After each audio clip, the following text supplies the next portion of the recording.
everyone. Today we're diving into some more than just food. We're taking a closer look at how globalization shaped into our own city of Iligan. Here at KFC! KFC is the most recognizable global fast food chain, but how does it fit into our local scene? What makes it familiar?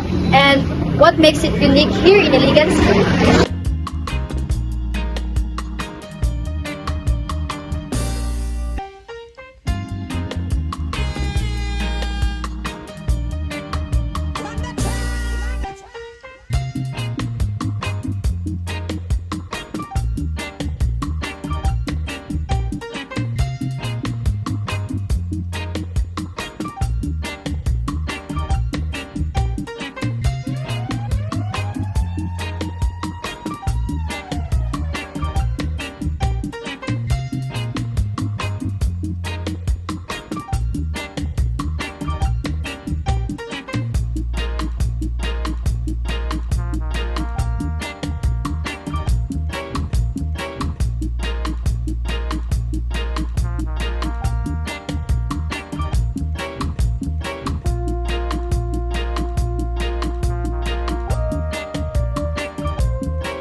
So now we will be ordering the food that we will be reviewing.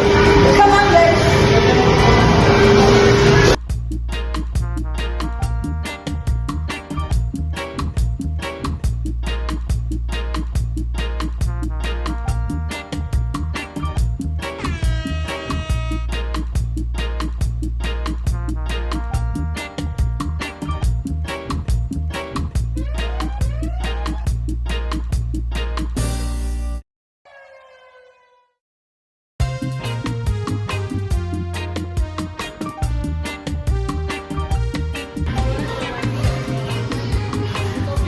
Alright, we're here at the counter, and as you can see, the menu looks familiar and unique at the same time. You've got your classics like original crispy chicken, but look of them. There's local twists like KFC rice balls and flavor shots.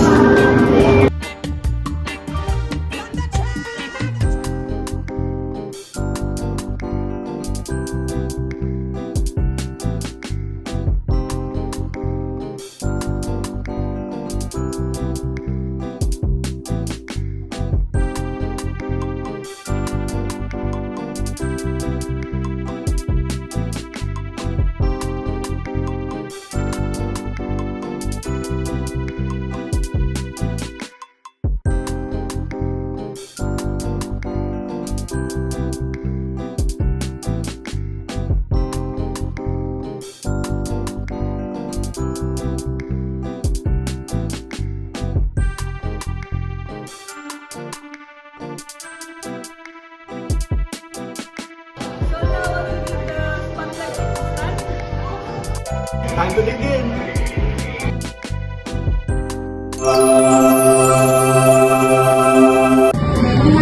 First up, the Iligan rice, zinger steak, original recipe snacker, choose and match combo A, regular fries and mashed potato, combo B, flavor shots and mushroom soup.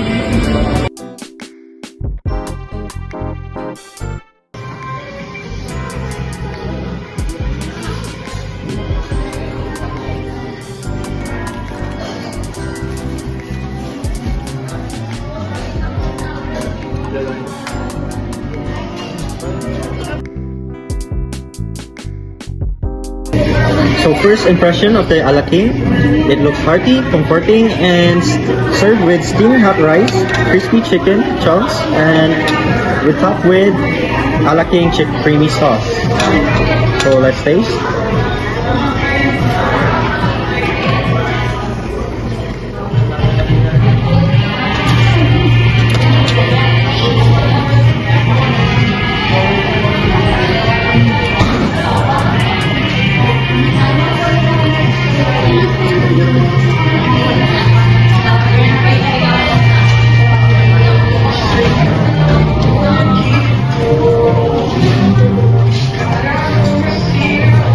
first,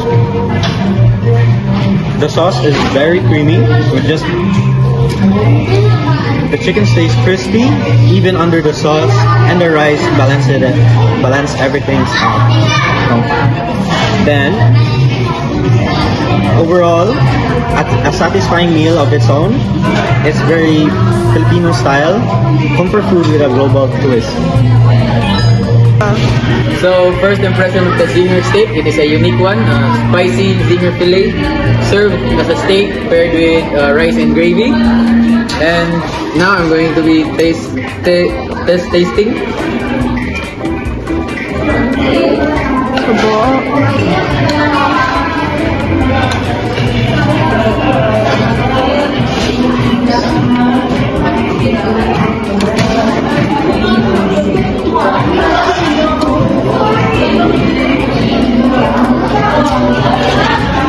So for the taste, that signature zinger spice hits right away, and it is crispy, bold, and flavorful. When combined with gravy, it becomes fun version of Western style steak and local rice dish.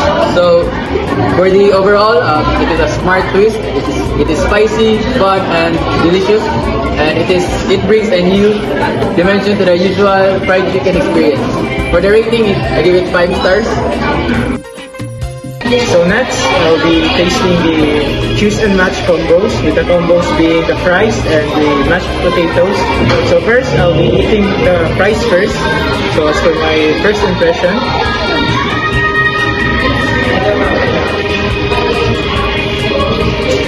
so the fries is crispy outside, soft inside. It is also lightly seasoned. Nothing fancy, but it is reliably good. So next, I'll be tasting the mashed potato.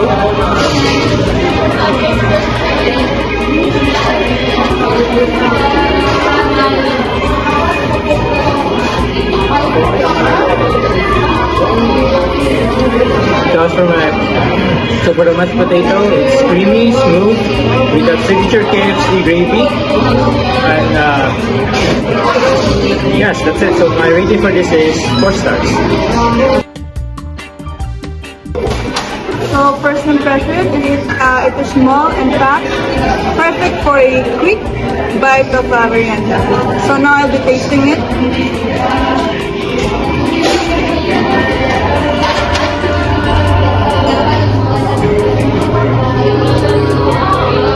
The flavor is classic and it's soft bun.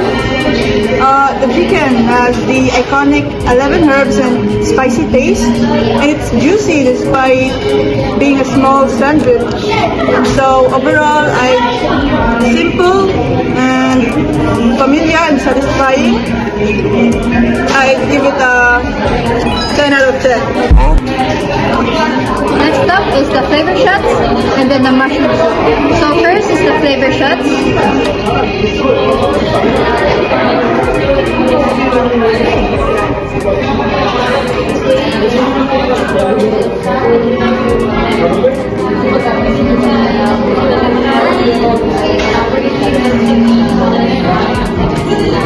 For the flavor shots, it is a crispy chicken that packs with the flavors, and it is great for snacking and sharing.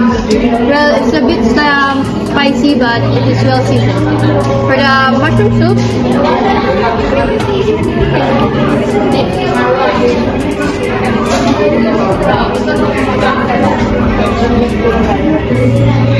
it is warm and creamy and surprisingly filling. Pairs well with the crispy chicken, the flavor shots. For my rating is 5 out of 5. KFC Iligan really nails the balance between global standards and local flavor preferences. Meals like the Alaking rice and zinger steak are proof of how the brand adapts to the Filipino palate without losing its identity. Whether you're here for a full meal or just a snack, there's something for every craving.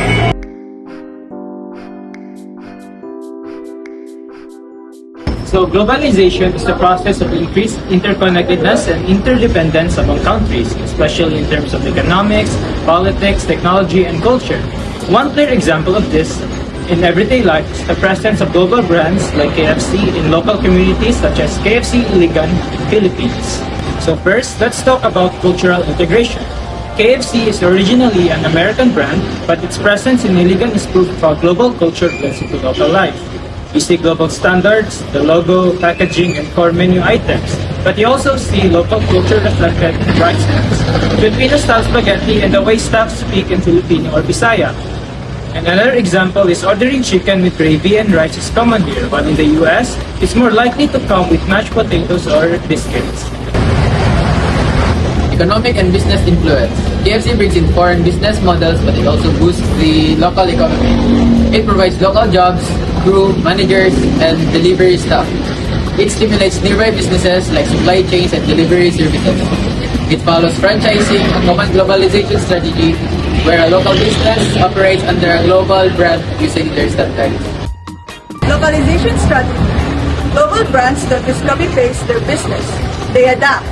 This is called localization. Global plus local.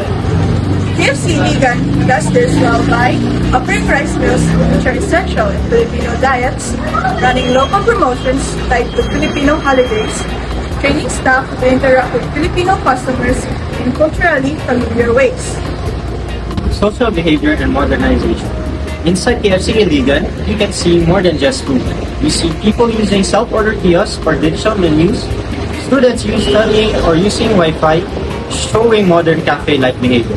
Families treating KFC as a weekend bonding spot, a new normal shaped by global influence. Why it matters. KFC Iligan shows that globalization is not just about importing foreign culture, but about blending it with local realities. It is a symbol of modernization, but also a reminder of how we, as a community, shape global brands to fit in our own culture. It also raises questions as, are we losing the local food realities, or are we simply evolving? Globalization is not just about what's on your plate. It's about how the world is becoming more connected, and now even a city like Iligan is part of a much larger global system. KFC is just one example of how a global brand becomes local, and how local people shapes the global experience. When we were inside, we noticed the music was a mix of OPM and pop hits. Staff greeted customers in Filipino. It didn't feel foreign. It felt like a part of us. Globalization doesn't always erase local identity, and sometimes it amplifies it. What stood out to me was how natural it felt to eat a foreign brand that still serves Filipino-style meals. It reflects how globalization affects not just what we consume, but also how we think, live, and connect with the world. What stood out to me was how natural it felt to eat a foreign brand that still serves like Filipino style. It reflects how globalization affects not just what we consume, but also how we think, live, and connect with the rest of the world. So that's it for today's vlog. We hope this gave you more than just a food trip, but also a deeper look on how globalization is all around us. If you enjoyed this video, just like button. Subscribe for more cultural deep dives and foodie adventures. Comment down below. Have you noticed globalization in your local fast food joint? Thanks for watching, and remember, globalization isn't just about what we consume. It's also about how we connect. So, See you next time!